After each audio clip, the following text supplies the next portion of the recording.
Hey again, we are back on the continuation of the video. In case you didn't watch part 1 of this video, you can see the suggested video above here, which we are talking about how we met, but overall about getting married and having the process for the green card by marriage. Yes. And for those who do not know, this is my wife, Marie. Hello, everyone. Nice to see you again. But if you didn't see the first video, nice to see you now.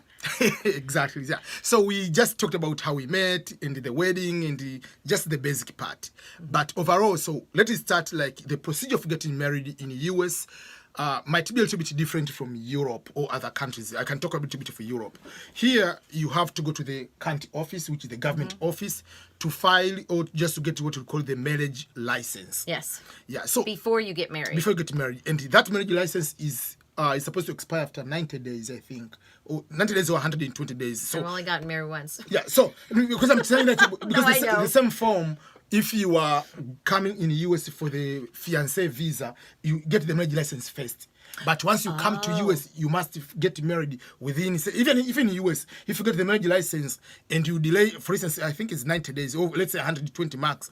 If you exceed that day, your marriage license, it is expired. You have to get another one. And you have to pay for it. Yeah. It's not free. Yes, so that is number one. So you have to get the marriage license. So whether you get to church, whether you get from the wedding from the mosque, whatever you get you are going to get Married by the court, whatever.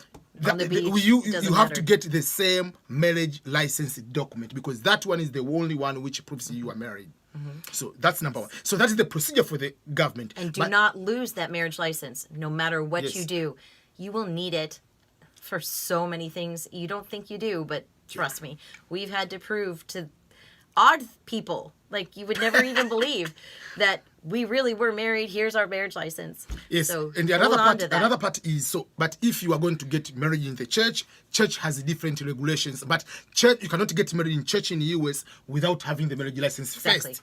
Yes. They'll give their church certificate, whatever. but that certificate has nothing in the court of law. Yes. So that you have to know. There is this procedures. There are certain like, for instance, for Catholic, you have marriage encounter. The certain process you have to go through, like almost which are principles all over Catholic around the world. It might be different. Maybe one will be 1 week weekend or something like that. When you But- meet with somebody, whatever. There's, so that is number one. So then you get married. We got married. After getting married, so you are allowed from day one. You have to get that one after signing and everything. Someone officially the wedding, then you have to take it back to the country so that they can Right, file they into the file it, system. yes. Because if you go with it and you don't bring it back, then you aren't legally you are not married. married. Even if you get married without taking it back, they don't register into the Exactly. system that you are married. But I was saying one of the differences between the US and Europe, I know many countries in Europe, for instance, for my case, you are supposed to, if you are Tanzanian or you are Kenyan, you are Ugandan from Ghana, wherever, you have to get a certificate from your country to prove that you are single, you have never been married, or you got married, you have to prove court documentation. But here in the US, there are certain documentation you can bring the church, whatever. You Right. have to announce, like, there are certain way you have to do, but it's not like the government requiring we have Tanzania have what we call RITA, is one agency, you have to get certain documentation. Okay. Here we got documentation from the church because for us, Right. We had to have people prove that, Yes, like, this person has that were not married. trustworthy, that said we had never been married before. Yes, so there are certain processes country to country, state to state. So that is another thing you have to consider. But apart from that, after getting married and then you submit the marriage certificate or license back to the government, it is being registered. For those who want to apply for the green card now by marriage, you can fill the form for green card. But for our case, we didn't fill the form right away. We got married on May 1st, 2010, but we filled the form almost nearby end of 2011. So almost the child, we had already our first child already. So a year and a half later, that's when we filed the forms. Right. But you are allowed to fill the form a week after. But a couple of things you have to know, which is my advice and my opinion. Usually I tell people, don't get married today and fill the form tomorrow and your visa is expiring next day.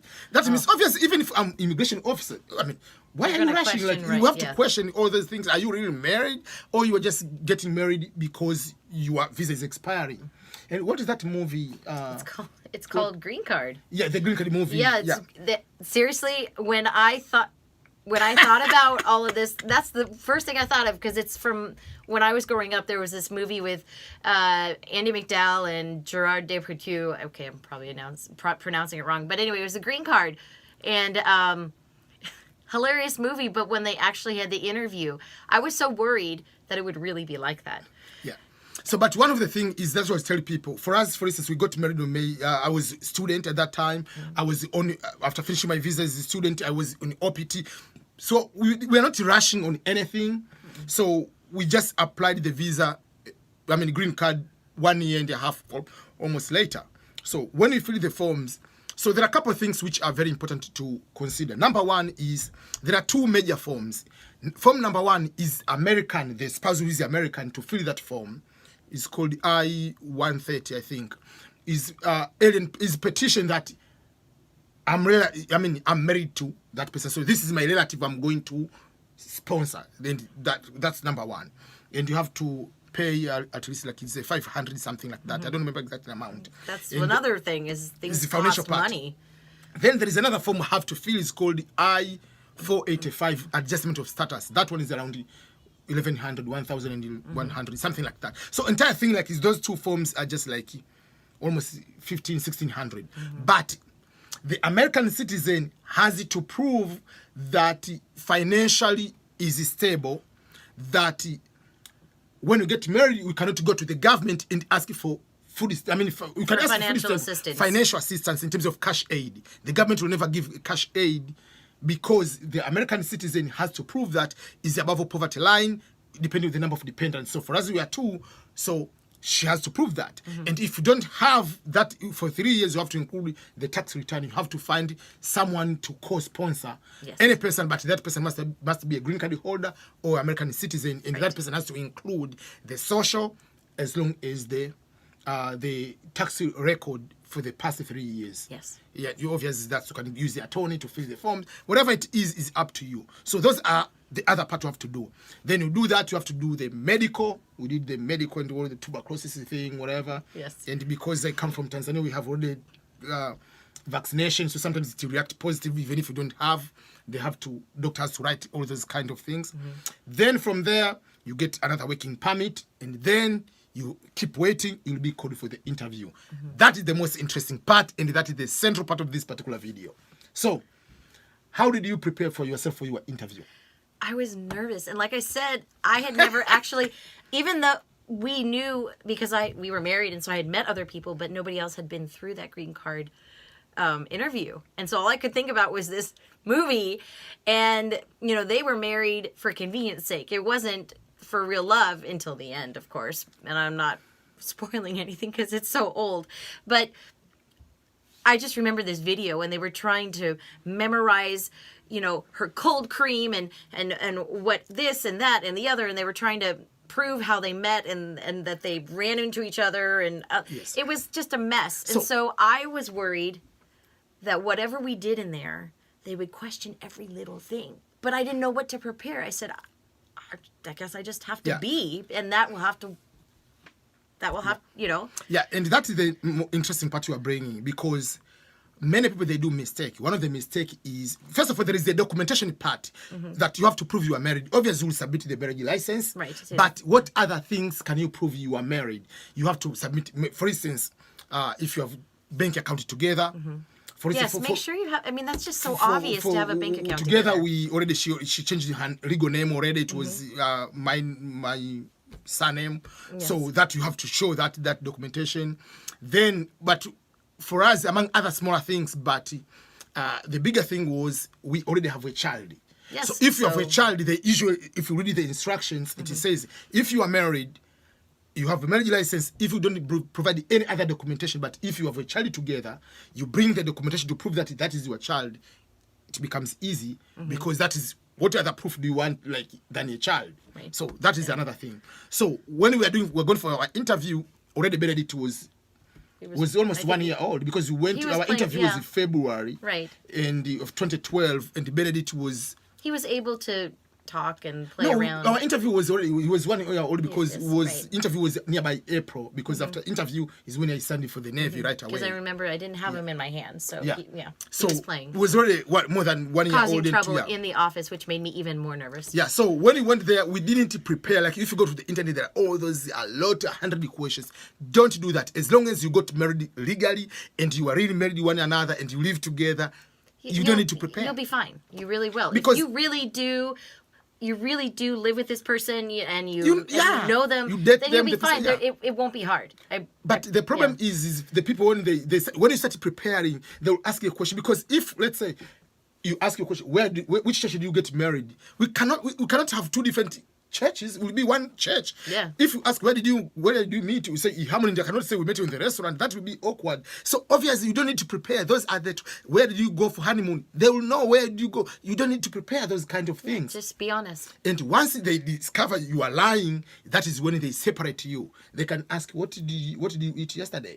And that's when the problem And starts. that's when But exactly. if you really got married, I usually tell people, just be yourself, normal life. No, and that's really what happened. And when we were in the interview, the funny part was the guy who was interviewing us, he just obviously have accent, in case you didn't know that. And I do too, I found out. So when the guy was talking, like when the interview just arrived, you give the ID, whatever. Obviously, you are never so you do not know what to expect the first time. You hear from, people are talking online, but the guy is, he was talking about the A-Team movie, and I have never watched the movie at that time. A-Team, like, yeah. So you are like that guy, like you are from Tanzania, like that guy has the same accent. So we started talking about a little bit of movie, and then he has a few questions. What is the name of your child? Like those kind of few questions. Like okay, so you got the scholarship, whatever. So it was just a normal few questions here and there, and he went with the documents. He came back. It didn't take like more than, I don't know. No, but I think the big part of the interview was that really helped us was that we were totally ourselves. I Yes. mean, it was so obvious we were married. Our child at the time, Benedict, he was all over the place, and I kept apologizing, and then he would pick him up and say, "I'm sorry." It was so obvious that we were really Married, truly this is our married. child, that and whatever. It's not like you yeah. pick up the child across the street. And Yeah, I mean, Boros, the you child, we are you going for the can't- interview. You can't make that stuff up the way we were. So he knew right away. He's like, "Oh yeah, I know you're married." So, and then usually, so after the interview, there are some, they can tell you have got the green card. Some they say, just wait, we'll give you the decision. But the guy over there, he said, like, just wait for 10 to 15 days, you'll get your green card. Mm-hmm. And then when we arrive at home, I got the text message, the notification, like, your notification in the system has been changed. Now you are green card officially. But then within 10 days, we got the green card. So that is how the green card interview went. So my overall is just like, get married, but don't get married on the deadline of your visa. Because it looks suspicious. Because it's suspicious. Even for me, like, if I come for you from day one, like, and you see my passport, like, why am I pressuring you? Oh, this guy is on the deadline. Yeah. Obviously, even if how much I love you, but deep down there is a side mission. You see, that's number one. And immigration, you have to prove that when you get married, it was not like intention. Like if we're going for the interview, you have your 2-3 years visa available there. They cannot question. If it's going to take long, it doesn't affect much, and it doesn't bring any suspicious. Mm-hmm. That is another thing. And on the interview part, just be yourself. Don't complicate. Mm-hmm. Don't start like memorizing question, like, because if you memorize the question and they ask you, where did you meet? Oh, I forgot. Why do you think, where did you meet your wife? Because I mean, it's, even if you say, well, we met at a restaurant and I can't remember the name, and then your husband says, oh yeah, it was this. Well, you met at a restaurant, so but that's when okay. say, we met at church, someone we met at the bar, those are completely two areas. That's like, the thing. Yeah. We met at the football game versus we met on safari in Africa. That's like, really? So those are the things like which I want people to understand. Like, those are the basics, and she's the one also part of the interview to get her feeling what really happened, like what went on her mind on the green card, whatever the interview itself. So now I don't know. If you have any questions, put them down in the comments, and we can come back or we can answer them, whatever you want. Because sometimes we don't think of things, and then people they really want to know what will happen with this, or if we do this, or just let us know. Yeah, so thank you everyone for watching this one. We are here to make sure that we answer your questions, and if there is anything thing you want to understand more, we can just provide more links about the forms and all other things. But remember, before you go, subscribe here. There is a link here. Subscribe here. There is suggested videos which you can be able to watch, and especially the part 1 of this one, which is the continuation of what we are talking now. And we are going to put one more to finalize the entire thing: becoming American citizen in the United States of America. Okay. What a day. Goodbye, everyone.